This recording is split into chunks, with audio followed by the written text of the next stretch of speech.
আসসালামু আলাইকুম ভিউয়ার্স, আজ আমি আপনাদের খুব সুস্বাদু ও আকর্ষণীয় একটি ডেজার্ট আইটেম বানিয়ে দেখাবো।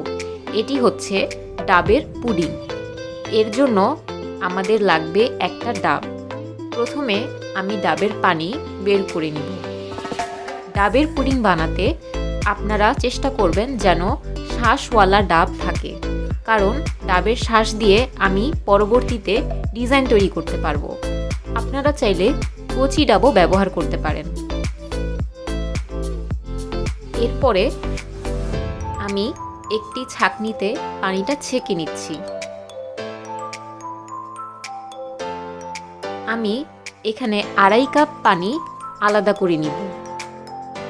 2.5 কাপ ডাবের পানি দিয়েই আমি এই পুডিংটি তৈরি করব।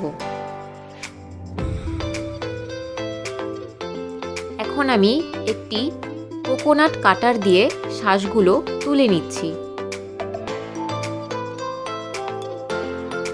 চামচ দিয়ে শাঁসগুলো আলাদা করে একটি বাটিতে রেখে দিব।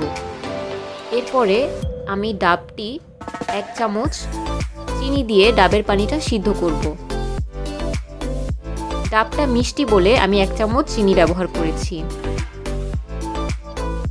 এরপরে এখানে দিয়ে দিচ্ছি 2 চামচ আগার আগার।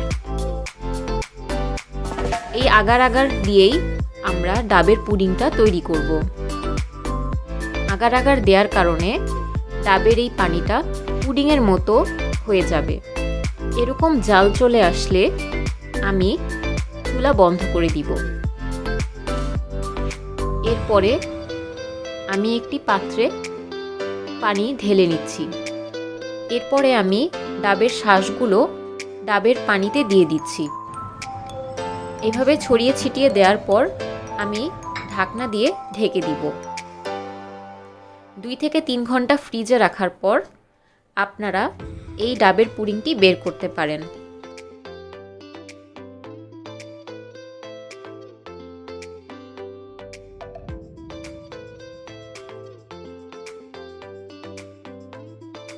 আমি এখানে ডাবের পুডিংটা আপনাদেরকে কেটে দেখাচ্ছি। দেখতেই পাচ্ছেন খুবই সুন্দরভাবে আমার ডাবের পুডিংটা তৈরি হয়ে গিয়েছে। দেখতেই পাচ্ছেন এই ডাবের পুডিংটার খুব সুন্দর একটা লুক এসেছে এবং খেতেও এটি খুব সুস্বাদু হয়েছে। এই ডাবের পুডিংটা আপনারা ঠান্ডা করে খাবেন, তাহলে খেতে আরও অনেক ভালো লাগবে।